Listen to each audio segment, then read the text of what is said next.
Ela integra a equipe de coordenação do Plano Diretor Estratégico desde 1979, tendo participado de sua elaboração ao longo de 5 gestões administrativas da Prefeitura de São Paulo. Entre 1999 e 2000, foi presidente da Comissão Normativa de Legislação Urbanística. Foi secretária de Planejamento do município de São Paulo, de 99 a 2000, e presidente da Empresa Municipal de Urbanização em 2005.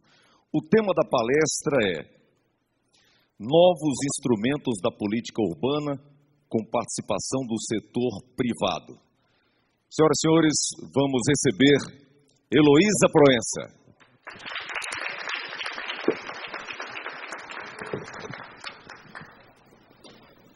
Bom dia a todos e a todas.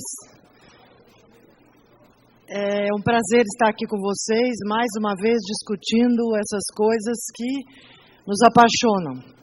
São temas que a gente vem trazendo, eu dizia agora para o repórter, o jornalista que me entrevistou rapidamente, são temas que a gente vem trazendo. Essa discussão das cidades é uma coisa que nos é muito cara, mas que para a qual não há respostas prontas. Para as perguntas que todos fazemos, não há respostas prontas. Essa é uma construção permanente, um investimento permanente na busca de novos instrumentos que permitam o enfrentamento dos problemas das cidades. Mas, enfim, as cidades podem ser grandes metrópoles, podem ser cidades médias, podem ser cidades maiores ou menores, mas a natureza dos problemas é a mesma.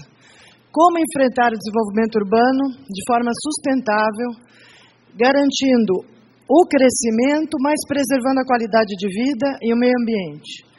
Esse é o desafio que se coloca. A minha palestra aqui, ela está um pouco esquizofrênica, porque eu recebi 2 encomendas, 2 pedidos da Prefeitura de Teresina. Uma era falar um pouco sobre os instrumentos do Plano Diretor de São Paulo, só exemplificando e demonstrando como foi enfrentado os problemas em São Paulo, mas centrar um pouco mais nesses novos instrumentos de atração de investimentos de participação do setor privado que venham a colaborar no solucionamento dos problemas a serem enfrentados. Uma vez que o cobertor é curto, para cobrir todas as nossas necessidades das cidades, como trazer o setor privado para vir colaborar no enfrentamento desses problemas. Pode passar? Então, o Plano Diretor de São Paulo foi aprovado em 2014 e ele tinha como principais premissas essas que estão aí, que na verdade são as mesmas que podem, como premissas, podem ser adotadas por qualquer cidade. Promover o desenvolvimento econômico, orientando o crescimento, ao mesmo tempo melhorando a mobilidade, garantindo moradia para toda a população, qualificando a vida dos bairros, incorporando a agenda ambiental e preservando o patrimônio cultural. Ou seja, tudo isso tratado junto e não de forma excludente é o desafio maior. Pode passar?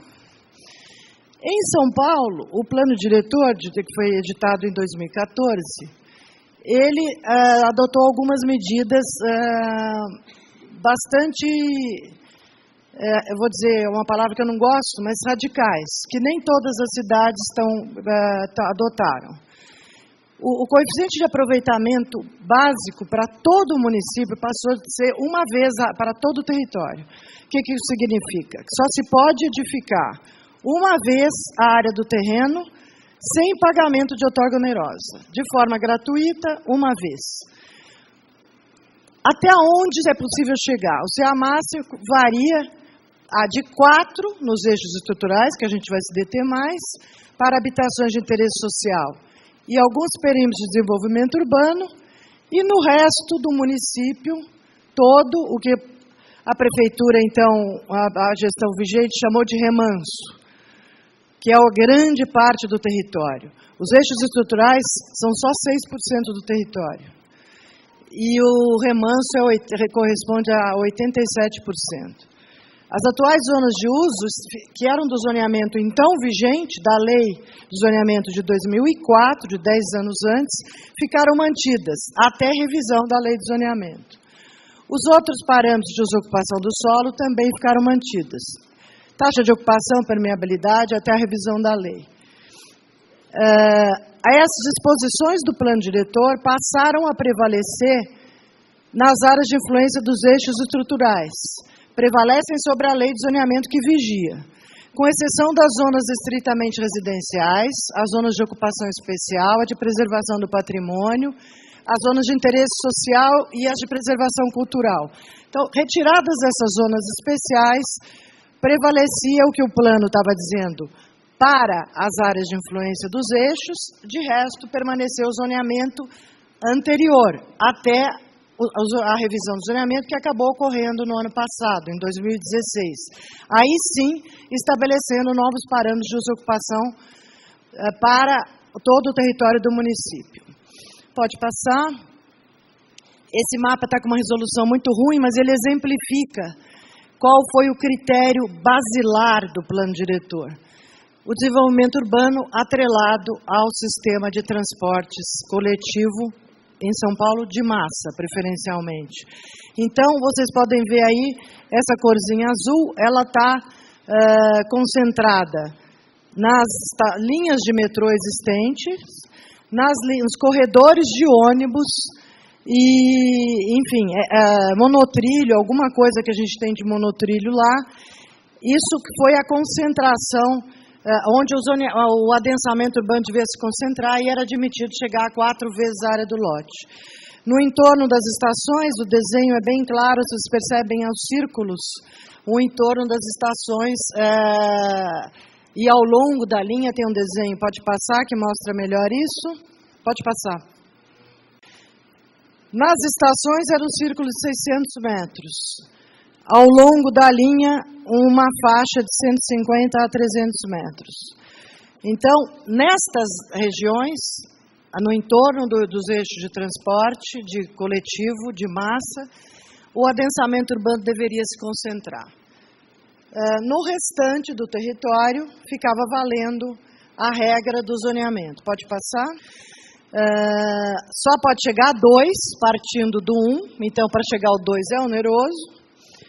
E havia um controle de gabarito de altura das edificações que estava restrita a 28 metros, ou 8 pavimentos. Esta foi a medida mais polêmica do plano diretor. Além do coeficiente 2, que foi estabelecido para todo o território, porque havia já zonas de uso anteriores que admitiam coeficientes maiores. E este controle de altura para uma cidade como São Paulo foi uma coisa enormemente impactante, onde você já tinha zonas muito mais verticalizadas do que isso, com edifícios de 19, 20, 25 andares. E o plano vem rebaixando com 8. Quando o Executivo mandou o projeto de lei à Câmara, não era para todo o território do município. Esses 28 metros, ele foi acrescido na discussão na Câmara de Vereadores. E foi uma polêmica que durou meses, entre as associações de moradores, as construtoras, os urbanistas, enfim. Aí introduziu-se esta exceção. Nas quadras onde mais de 55% das áreas dos lotes já tivessem ultrapassado esses limites de 8 metros, não tinha muito cabimento manter os 8 pavimentos. Então, a exceção foi considerada dessa forma. Se mais de 50% da quadra já estivesse mais verticalizada que isso, então admitiria-se da zona de uso do entorno, ou uma média, enfim. De qualquer forma, essa foi a medida que considero até hoje a mais polêmica do plano diretor. Para São Paulo, o rebaixamento do coeficiente básico para 1 não foi uma grande novidade. São Paulo já vinha tentando implantar essa medida de uma vez a área do lote, de restringir o aproveitamento não oneroso a uma vez, já vinha tentando implantar isso desde 2002.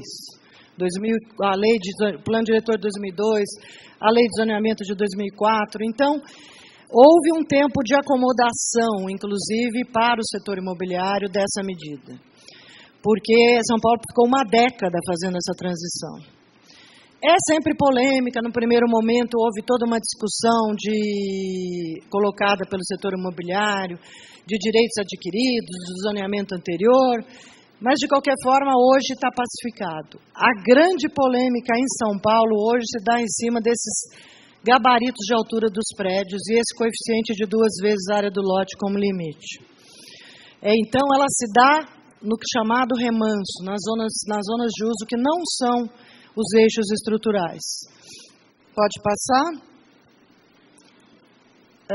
Bom, aí eram as exceções, como é que elas foram feitas, em mais de 50% dos lotes. Em algumas zonas de uso, admitia-se também um parâmetro até mais restritivo. Na zona industrial, onde não se queria incentivar o uso residencial, os edifícios residenciais, a prefeitura restringiu para 15, mais ainda. Bom, de qualquer forma, são parâmetros que, em função das zonas da localização delas e dos usos que se querem restringir e incentivar. Pode passar. Mas o mais interessante do plano foram os novos conceitos que ele trouxe. Ele trouxe uma série de novos instrumentos de regulação urbana. Pode passar mais um? Aí.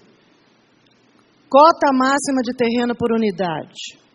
Então, tem uma cota que é dada para todos os imóveis que estão colocados nos eixos, que é a seguinte: cada unidade residencial, ela está restrita a uma cota de 25 metros por unidade. Então, você tem um terreno de 2.500 metros, você divide por 25 metros, vai te dar o número de unidades, de 100 unidades, como cota máxima.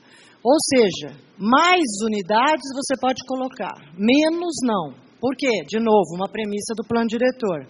Se eu estou querendo concentrar o adensamento naquelas áreas onde já há presença de transporte público, então, eu quero colocar o máximo de habitações ali, naquela localização onde eu quero adensar. Segundo conceito, continuamos. Cota de garagem máxima de 32 metros. Outra medida muito polêmica do plano, que ela dá um limite máximo de número de vagas por área construída computável. Isso é uma grita até hoje, como o gabarito até hoje é uma grita. Por quê? O plano diretor restringiu nos eixos o número de vagas a 1 vaga por unidade. Isso também é muito polêmico e não só para o setor imobiliário. Para a população consumidora, o consumidor final dos apartamentos, dessas unidades residenciais, ainda tem uma cultura de ter uma vaga um casal tem 2 carros, quando tem um filho tem mais um carro. Então, essa cultura não está impregnada só no setor imobiliário. Quando o setor imobiliário reclama que o seu consumidor final não quer uma vaga, quer 2, 3, até 4 vagas. Então, essa foi uma medida bastante polêmica e continua polêmica até hoje. Fruição pública. A ideia era uma maior permeabilidade entre os espaços públicos e privados. Então, havia vários incentivos para que você deixasse aberto o térreo, para que o empreendedor deixasse o térreo aberto, com comunicação com a rua, permitindo que o cidadão, o pedestre, circulasse por essas áreas comuns. Isso combinado com uma fachada ativa, que é aqui o último, que é a ideia de colocar pequenos serviços regionais, de bairro, pequenos comércios no térreo dos edifícios residenciais para permitir uma vida para o pedestre, para o cidadão, uma vida de cidade, assim, com essas atividades todas presentes. De novo, outra polêmica. Será que perguntava o setor imobiliário, há demanda para tanta lojinha? Se cada prédio nós vamos colocar um monte dessas lojinhas, há demanda para tanta lojinha? Chegaram até a encomendar um trabalho para verificar isso. Para a cidade inteira, para todo esse monte de áreas? Será que vai ter demanda para tanto serviço local e tanta lojinha? E a cota de solidariedade, também uma medida polêmica que foi introduzida por pressão dos movimentos de moradia, que é assim: obrigatoriedade de construção de habitação de interesse social equivalente a 10% da área construída computável do empreendimento. Tá? Isso para o território do município inteiro, não só nos eixos. Esses 10% de área construída, obrigatoriamente destinada à habitação de interesse social, podia ser entregue de 4 jeitos. Um era no próprio terreno do empreendimento. A segunda alternativa era doando-se um terreno que coubesse o número de unidades correspondente a 10%. Mas esse terreno não podia ser lá na periferia, ele tinha que ser na mesma macroárea que onde estava o terreno do empreendimento. Ou ainda pagando ao Fundo de Desenvolvimento Urbano o valor equivalente a 10%. Isso foi uma pressão dos movimentos de moradia, justamente para garantir que essas habitações de interesse social estivessem localizadas nas zonas mais bem servidas de infraestrutura, e não na periferia, como é o modelo tradicional. Colocar as habitações de interesse social lá longe, obrigando os deslocamentos enormes, moradia, trabalho, e um custo social enorme, que toda a sociedade paga, de extensão das redes de infraestrutura até chegar nesses conjuntos residenciais. Esta medida, embora num primeiro momento, esse dispositivo, embora num primeiro momento ele tenha sido um pouco polêmico, ele já está sendo incorporado hoje pelos empreendedores. Eles estão conseguindo já colocar na sua conta essa cota de solidariedade. Por quê? Porque admitiu-se, como contrapartida, que eles pudessem superar o coeficiente de aproveitamento em 10%. É oneroso. Mas ele pode chegar, estando nos eixos, por exemplo, ele chega a 4,1. Ele consegue por mais 10%, mesmo pagando, mas ele se organiza melhor, a conta dele consegue fechar. Volta por exemplo, volta que tem um desenho, por favor. Esse é um desenhinho que eu peguei do site da prefeitura. A gestão passada, que aprovou o plano diretor, uma outra gestão. Esse é um desenho emprestado lá do site deles, onde eles tentam colocar todos esses incentivos combinados. Então, você tinha um incentivo para uso misto, que era essa coisa da fachada ativa. Em empreendimentos residenciais, você tinha que colocar a fachada ativa aqui embaixo. Ou admitia-se que 20% da área fosse não computável para serviços. Então, se nos primeiros 2, 3, 4 pavimentos, 20% da área computável você colocasse serviços, isso era não computável.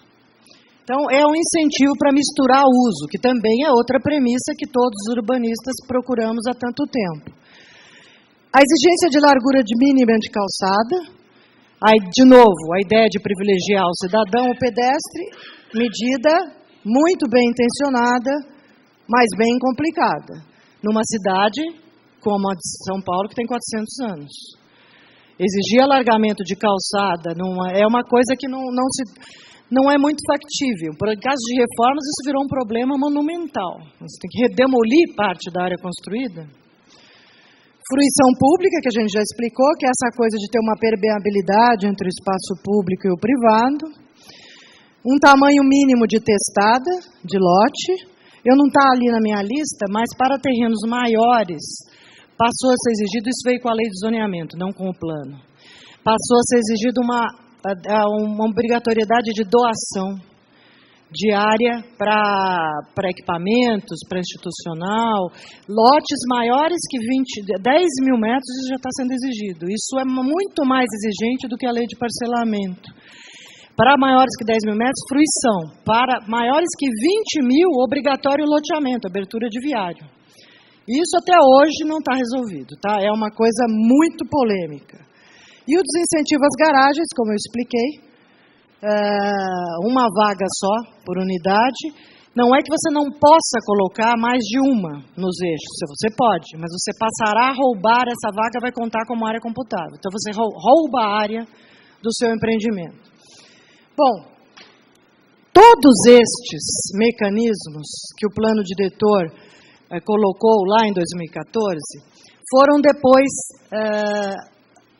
detalhados e regulamentados pela lei de zoneamento, que estabeleceu, então, como isso se aplicava por zona de uso. A lei de zoneamento é muito nova, ela fez 1 ano agora, em março. E ela permanece muito polêmica. 1 ano após, nós ainda não conseguimos mensurar o impacto do plano diretor e da lei de zoneamento, porque, infelizmente, a edição dessas 2 leis coincidiu com um cenário macroeconômico muito adverso, um setor imobiliário retrancado. O fato é que não temos nenhum projeto protocolado dentro da regra da nova lei de zoneamento. Seja porque o mercado recusa a regra, seja porque o cenário macroeconômico está muito ruim. Eu acho que as 2 coisas combinadas. Então, qual é a lição de casa que temos nesta gestão, atual gestão? Eu tenho dito isso muito, digo publicamente, e essa é a orientação que nós estamos adotando. Nada contra o prefeito João Dória, me passou essa orientação desde da transição, isso está acertado como orientação. Nada contra as grandes premissas. Quem irá discordar de que nós temos que concentrar o adensamento onde tem áreas mais infraestruturadas? Ninguém. Quem há de discordar, temos que fazer um esforço para aproximar casa e trabalho? Ninguém. Mas a aplicação desses instrumentos numa cidade real, pré-existente, mais de 460 anos, está se mostrando muito complicado. Nem sempre é possível aplicar. Particularmente, não é o setor imobiliário só o setor produtivo que está gritando, não. Nossos colegas arquitetos, o pessoal que projeta, que projeta esses empreendimentos, projeta os nossos, as nossas lojas, os nossos serviços, os edifícios residenciais, não está conseguindo colocar todos esses instrumentos combinados em vários terrenos da cidade real. Por quê? Eles funcionam, eles foram simulados para um terreno regular, com um tamanho mais ou menos adequado, bom para o mercado, de 20 por 50, plano, sem topografia complicada, com uma frente única. A hora que o terreno é irregular, tem várias frentes, uma topografia mais difícil, com todas as exigências ambientais, não se consegue colocar todos esses instrumentos juntos. Particularmente polêmico a questão das reformas. As reformas não conseguem se adequar de jeito nenhum. Os retrofits todos, quer dizer, todos aqueles retrofits que desejávamos para o centro de São Paulo, estão inviabilizados com essas exigências. Então, essa é a lição de casa que nós estamos fazendo agora. Era verificar a aplicação destes dispositivos e daquelas intenções, todas corretas, como é que elas se rebatem na cidade real, dentro da cidade que já temos, pré-existente. Então, todas essas questões que eu falei estão sendo consideradas. Gabarito, a obrigatoriedade de doação de área, doação de calçada, e muitas vezes alguns usos que foram restritos em algumas localizações, zonas de uso. Então, é isso que estamos avaliando agora. Com a seguinte orientação, como eu disse já no começo da minha palestra, esta é uma solução que está sendo foi dada para São Paulo. Ela pode ser usada como referência, mas nem sempre ela se aplica de forma direta a outras cidades. Então, São Paulo, terceira maior metrópole do mundo, e cidade mundial, quer o prefeito, e nós entendemos adequado, que sejam as atividades econômicas que reforcem esse perfil de cidade mundial, sejam atraídas para se instalar em São Paulo. E muitas dessas atividades hoje estão inviabilizadas, não só por estes mecanismos, mas por algumas restrições de uso mesmo, de localização.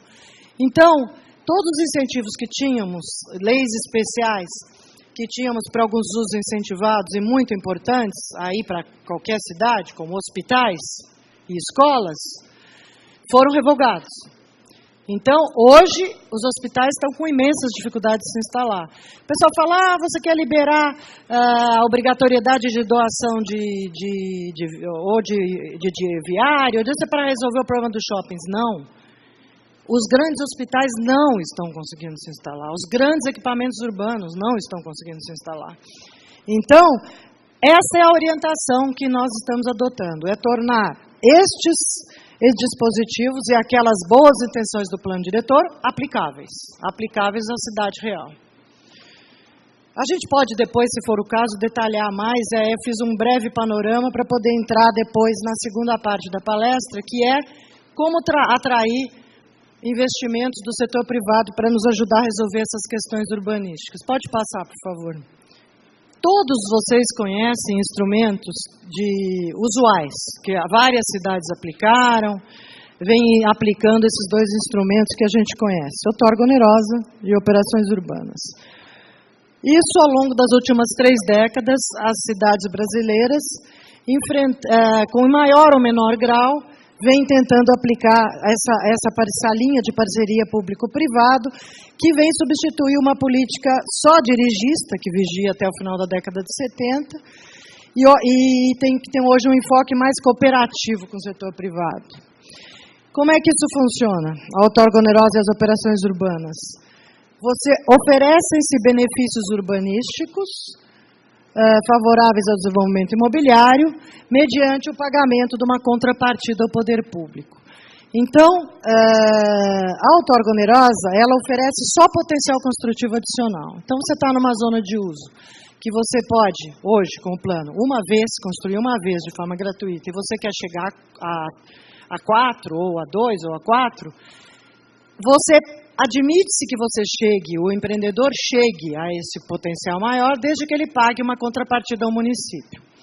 As operações urbanas, elas são um pouco mais ambiciosas enquanto instrumento de política urbana, porque elas têm um projeto urbanístico para uma região da cidade a ser defendido. Então, nesses casos das operações urbanas, admitia-se, por exemplo, uma flexibilização de taxa de ocupação, de gabarito de altura, em função daquela política urbana que se queria para aquela região. Pode passar? Bom, o marco regulatório é o Estatuto da Cidade, de 2001, que regulamentou as operações urbanas consorciadas e delegou essa instrumentação para os planos diretores. São Paulo foi pioneiro nessa linha. A primeira operação urbana de São Paulo é de 95. Ela é bem anterior ao Estatuto da Cidade. Quando o Estatuto da Cidade foi editado, ele recuperou todos aqueles princípios que as operações urbanas de São Paulo já vinham aplicando. Em São Paulo, o plano diretor, que eu já me referi, de 2002, define novas áreas de operação urbana, já tínhamos algumas em operação. E o plano diretor, agora, o mais recente, de 2014, mantém na íntegra as disposições das operações urbanas. Inclusive dizendo que as disposições das operações urbanas, elas prevalecem todo aquele regramento que é disposto em lei, também aprovado na Câmara, ele prevalece sobre o zoneamento de base, o zoneamento regular. Hoje há 4 operações urbanas em São Paulo operando, pode passar. A primeira é de 90, em Agabaú. Ela durou só 3 anos. As 2 pioneiras aqui são a Faria Lima e a Água Branca. Em 97 vem a Operação Urbana Centro. Em 95, esta Operação Urbana Faria Lima, ela cria o CEPAC, lá atrás. Mas por houve uma longa discussão jurídica se o município, qualquer município, podia aplicar um título mobiliário como esse, sem autorização federal. Essa discussão só foi superada em 2001, quando o Estatuto da Cidade regulamentou as operações e o CEPAC. De 95 a 2001, a Faria Lima operou com base na outorga onerosa. Caso a caso, definindo uma outorga onerosa, uma contrapartida onerosa para cada caso. Só em 2001, vem a Operação Urbana Água Espraiada com o CEPAC, e a Faria Lima foi revisada em 2004 para se adequar aos mecanismos do Estatuto da Cidade.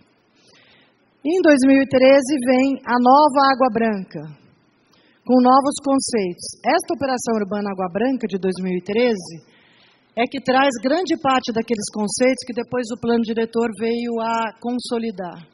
Todos aqueles que a gente citou lá aparecem pela primeira vez aqui, na Água Branca. Pode passar? Bom, então, esses instrumentos de parceria baseados na aquisição de potencial de construção, há muitos fatores que influem na demanda por área adicional de construção e que determinam o sucesso maior ou menor da aplicação desses instrumentos no território. Quando fizemos um primeiro trabalho para o município de Teresina, a pedido da prefeitura, foi justamente para verificar se havia em Teresina as condições para se aplicar esse tipo de instrumentos. Trabalho que fizemos em 2014, para aplicar esse tipo de instrumentos. E aí dizíamos já que o sucesso ou insucesso de uma operação urbana, qualquer, seja em Teresina ou qualquer outra cidade, depende de alguns fatores, como disponibilidade ou escassez de terrenos urbanos edificáveis. Se você tem mais terrenos, a operação urbana tende a ter menos sucesso. Se você tem poucos terrenos no município onde se permite edificar com maiores potenciais, ele será um território privilegiado. Então, provavelmente haverá maior adesão. O apetite do setor imobiliário pela região objeto do densamento pretendido. A oferta de infraestrutura urbana, particularmente as condições de acesso de viário e transporte público. É claro que a operação urbana pode prever também que os recursos que venham a ser arrecadados sejam para melhoria dessas condições de infraestrutura. Isso pode fazer parte do projeto da operação. E as potencialidades e restrições determinadas pela lei de zoneamento. Como regra geral, quanto mais restritivo for o zoneamento, mais apetite do setor imobiliário pela operação urbana. O que eu quero dizer com isso? Se houver muitas áreas dentro do território municipal que já oferecem potenciais construtivos altos, mais altos, a operação urbana não está oferecendo nada além do que já é permitido sem outorga onerosa. Então, é uma combinação de fatores que para se aplicar o instrumento da operação urbana, seria necessário que a prefeitura primeiro restringisse os potenciais, como São Paulo fez, os potenciais gratuitos. Para então poder verificar quais são as áreas onde esse adensamento seria permitido e desejável, e colocar ali uma operação urbana. Polêmico? Muito polêmico. Sempre muito polêmico. Porque, enfim, particularmente se o zoneamento da cidade já for mais permissivo e de forma gratuita. A discussão que vai se instalar é a mesma que ocorreu em São Paulo, uma década atrás. Diz o mercado, mas como assim? Você está me tirando os potenciais que eu já tinha por direito de gratuito e me devolvendo de forma onerosa? Bom, a prerrogativa de legislar sobre o território é do município. Mas, então, precisa estar muito claro para a sociedade qual é o ganho. Qual é o ganho que a sociedade vai ter com isso. Se vamos ter uma região muito mais bem infraestruturada, com melhor qualidade urbanística, e isso, se conseguir comprovar isso para a sociedade, ela aceitará melhor esta primeiro redução, depois retorno do potencial de forma onerosa. Se não formos felizes neste diagnóstico e nesta proposição, não conseguiremos levar a cabo essa discussão. Então, a medida será sempre polêmica, mas ela precisa ser acompanhada de muita transparência, muita discussão pública e um ótimo projeto urbanístico para cada região. Pode passar. Então, aí vem as PPPs urbanas, que são uns novos instrumentos. Pode passar? Vem a lei federal que disciplina. A ideia é fonte complementar de recursos com investimento do setor privado. Pode passar. Bom, ela pode se configurar de várias formas. Um contrato de concessão, em que o parceiro privado realiza investimentos de infraestrutura ou prestação de um determinado serviço, e cujo retorno se dá ou por pagamento dos usuários dos serviços ou contrapartida do setor público. Ou as concessões administrativas, que podem ser utilizadas naqueles segmentos não exclusivos de natureza pública. Muito comum nas áreas de transporte. Concessões patrocinadas como o metrô, por exemplo, serviços de limpeza, gestão de resíduos sólidos, lixo e produção de habitações de faixas de renda baixa e média-baixa. Então, esse é o contrato de concessão, a gente já falou, investimento em infraestrutura pela iniciativa privada. O usuário final paga pelo serviço ou a contrapartida do setor público. Pode passar. A modalidade da PPP administrativa é a que está mais experimentada, particularmente pelo governo do Estado de São Paulo, menos pelos municípios e mais pelos governos estaduais. A vantagem desse modelo para o parceiro privado é a possibilidade de estabelecer um cronograma pré-estabelecido e rígido, tendo em vista que o fluxo de recebimentos do poder público ao parceiro privado já fica pré-fixado. Pode passar. Exemplo, paradigma. A PPP do Estado de São Paulo. Isso foi implementado pelo governo do Estado de São Paulo com a participação dos 3 níveis de governo. União, Estado e município. Pode passar. Tem os 3 entes federativos propostos pela Agência Paulista de Habitação Social do Governo do Estado. Ele já está sendo implantado. Ontem a obra começou. Ontem a terraplanagem entrou. Prevê a aquisição de terrenos, elaboração de projetos, execução de obras para edificações habitacionais. A elaboração dos projetos de obras de infraestrutura e equipamentos sociais, ele está dentro do contrato, e mais a prestação de serviços. Pode passar? Quais são os objetivos? Repovoar e revitalizar o centro expandido de São Paulo, aproveitar a infraestrutura existente no centro, ocupar áreas ociosas e reduzir o deslocamento dos trabalhadores. Pode passar? O grande objetivo é implantar a habitação de interesse social e a habitação de mercado popular.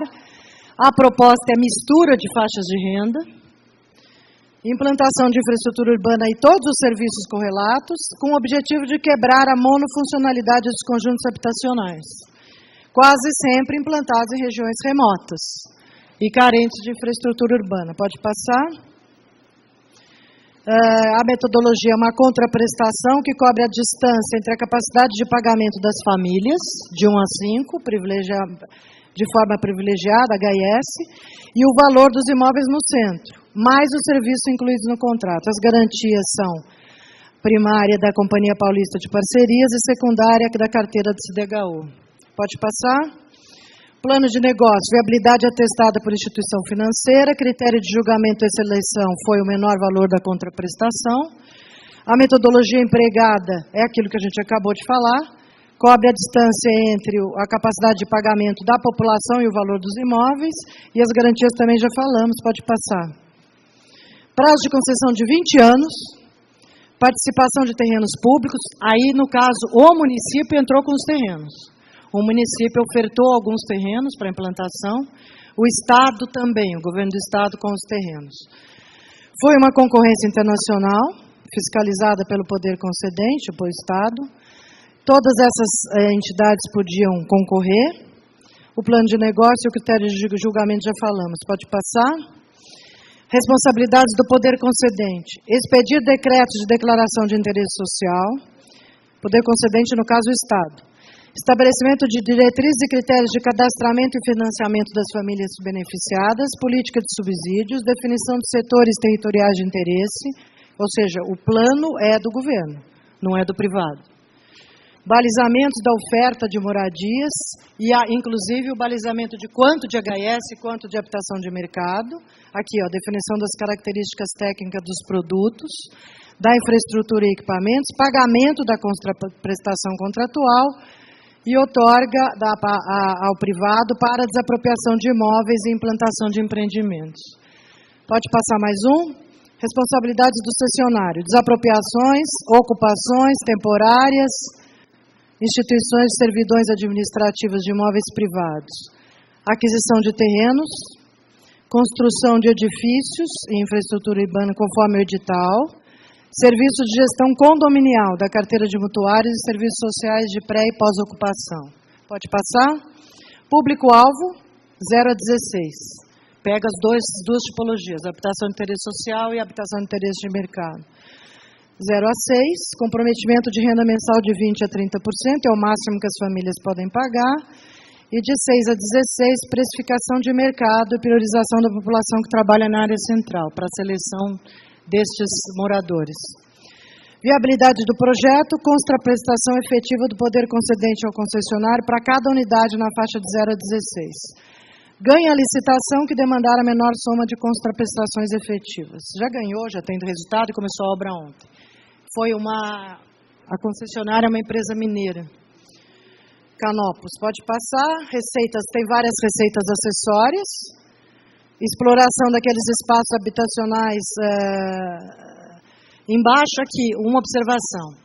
Eles foram obrigados a se adequar à nova legislação. Então, foram obrigados, que no caso do projeto ficou bastante interessante, a tal da fachada ativa embaixo. Então, você tem pequenas lojas, serviços, teve que fazer fruição pública, o que permitiu uma ligação muito interessante também da Sala São Paulo, da Praça Júlio Prestes, para quem conhece lá, ele está implantado ali, né? Até a Praça Coração de Jesus na frente. Tem um resultado interessante. Agora eu vou dizer a vocês, na primeira semana que eu entrei, primeira semana de governo, a pressão política para aprovar isso aqui, que o governador tinha que inaugurar, tinha que lançar a pedra fundamental, era interesse do Estado e do município nessa parceria. Ninguém conseguia adequar o projeto à obrigatoriedade da cota ambiental da nova lei de zoneamento. Não se conseguia. Como eram 9 edifícios, a cota ambiental é uma planilha complicadíssima que tem que ser cumprida pelo empreendedor, que só funciona quando é uma torre isolada num terreno. Mais de uma torre vira uma confusão. Olha, foi uma força-tarefa dentro da minha secretaria e outra fora, na equipe do Estado, com os concessionários, para que conseguíssemos enquadrar um projeto que todos queríamos. Aí não tinha nem... Estávamos todos os partidos e ideologias unidos nesse projeto e não se conseguia adequar o projeto à nova legislação. Vantagens, não tem necessidade, tem receitas associadas, como a gente falou, essa exploração mercantil daqueles espaços, sem necessidade de destinar recursos para desapropriações de início e antecipação do cronograma de obras. Você consegue antecipar com isso as obras desejadas de serviço na requalificação urbana. Pode passar. O lote 1, ele tem 4 imóveis para serem executados em 6 anos, pode passar. Isso é as contraprestações, eu vou passar, senão não vou chegar nos PIOs. Pode passar.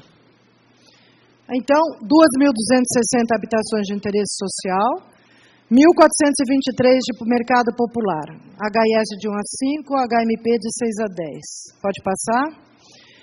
Esse lote 1 tem um projeto no São Caetano implantado já, na rua São Caetano. Pode passar. Na GLET em execução, pode passar. E esse que é o paradigma, que é o da estação, o projeto 3 da Júlio Prestes, aqui, na frente da Sala São Paulo, nesse terreno, que é a antiga rodoviária de São Paulo.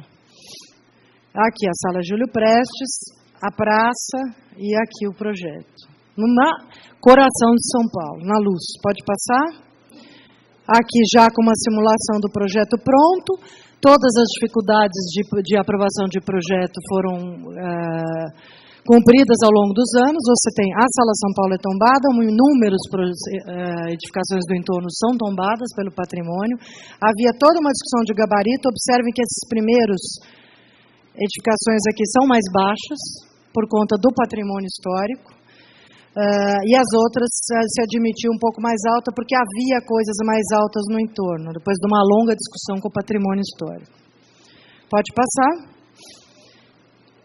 O instrumento que o município está experimentando agora com algum sucesso é esse, o projeto de intervenção urbana. A lei de zoneamento, o plano diretor e a lei de zoneamento previram este instrumento. Como é que ele funciona? Na verdade, é quase uma operação urbana de pequeno porte. em pequena escala. E pode ser proposta pelo setor privado. Pode passar? Aonde? Nas áreas onde se quer privilegiar o adensamento, ao longo dos eixos de transporte de massa. Pode passar?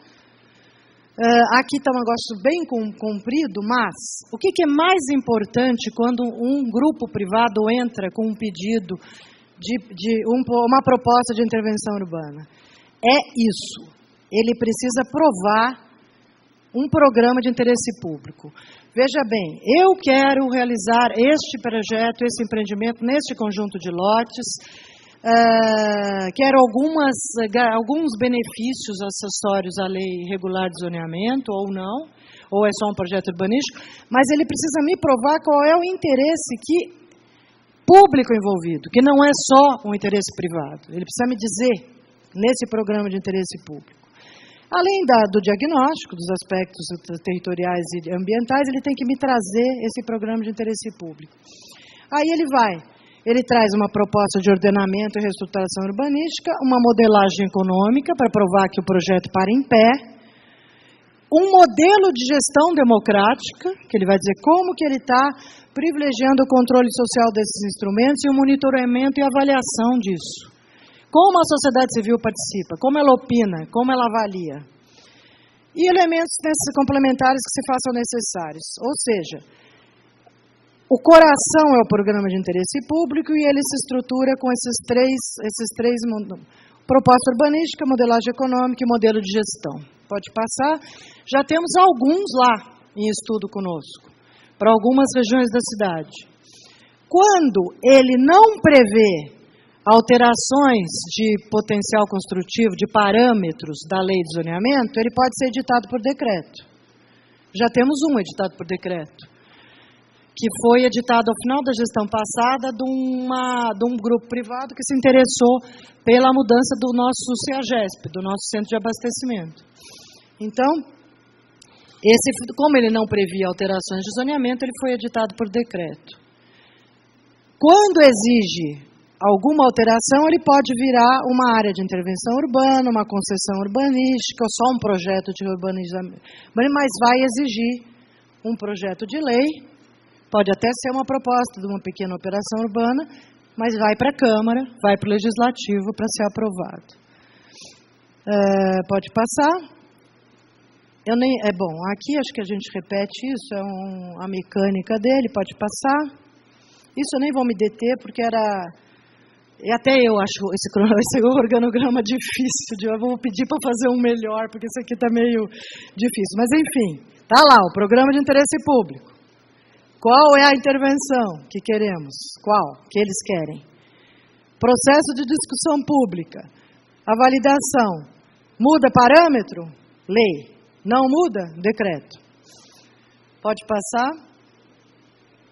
Bom, isso é só um desenhinho de como é que isso aplicar, o PIO aplicado, pode passar? São simulações. Pode passar? Passa. Então, não sei, professor Walsh, se a gente entra nisso, dá tempo, a gente fez parte do nosso trabalho aqui, que a gente fez para Teresina, quando a gente avaliou esses instrumentos de parceria, como eles poderiam ser aplicados em Teresina. Talvez alguns deles estejam um pouco defasados, mas acho que como proposta eles ainda estão valendo. Pode passar? Negócios e eventos. Incentivos à iniciativa privada visando a construção de centro de eventos. Reservando as áreas já no plano diretor para isso. Porque é muito difícil depois encontrar áreas com boa localização logística, com características necessárias para esse tipo de coisa. Habitação, um programa habitacional de incentivo à moradia para estudantes, na região central, onde eles se concentram, particularmente no horário diurno. Então, algum programa habitacional que desse um incentivo maior para esta faixa particular de usuário. Implantação de uma PPP de habitação de interesse social nos moldes da PPP Casa Paulista, com mistura de faixas de renda. Prevendo a implantação de infraestrutura urbana e prestação de serviços. Pode passar. Incentivos fiscais, para a indústria, o comércio, hotéis, equipamentos de saúde, a consolidação do polo de saúde, que poderia ser uma combinação de instrumentos, que vai desde linha especial de crédito até melhoria das estruturas físicas e passa até por uma alteração a atração das atividades da cadeia produtiva toda, que informa esse polo da saúde, parceria com instituições, manejo eficiente e seguro na coleta, transporte e tratamento do lixo hospitalar, assim, uma combinação de instrumentos que poderia consolidar o polo da saúde. Pode passar. Incentivo a hotéis, pensões, estabelecimentos de comércio e de alimentos. Isso também viria a favorecer os hospitais e o polo de saúde, com algumas linhas de crédito, enfim, programas de conscientização para métodos adequados de acondicionamento e disposição do lixo, qualificação técnica dos profissionais de saúde de nível médio e superior. Vocês têm profissionais de excelência, Teresina é reconhecidamente de excelência nesse nível superior, mas também nos níveis médios, nos níveis menores. E ações integradas de instituições de ensino superior e ensino médio e técnico, as instituições de saúde da rede privada, visando ampliar a oferta de cursos voltados para as várias especialidades. Pode passar. Promover a consolidação do segmento de negócios e eventos, construção de centro de eventos, grandes áreas para centros de eventos diversos. Esse era o projeto de reforma, nem sei se entregou. Estava em reforma. Pode passar. E a habitação, o programa de incentivo à moradia de estudantes e a PPP de habitação de interesse social, como nos moldes da faixa da Casa Paulista, que envolveu 3 níveis de governo. É isso. Essa é um pouco o resultado também do trabalho que a gente tinha feito a pedido da Prefeitura, do professor Washington, lá em 2014, 2015. Hoje, o município de São Paulo foi além disso. O prefeito João Dória está, particularmente na área de saúde, ele está com parcerias com as instituições privadas, que permitiu, inclusive, zerar a fila de exames. Em 3 meses, 500 mil exames foram realizados. Enfim, há outras formas de parceria que estão sendo experimentadas hoje no município de São Paulo. Também na área de educação. Enfim, havendo interesse e oportunidade, depois nós podemos até fazer aí uma rodada de discussão com esses novos mecanismos que estão sendo experimentados agora em São Paulo. É isso, gente. Obrigada pela paciência e o tempo. E desculpe o corrido de tanta coisa.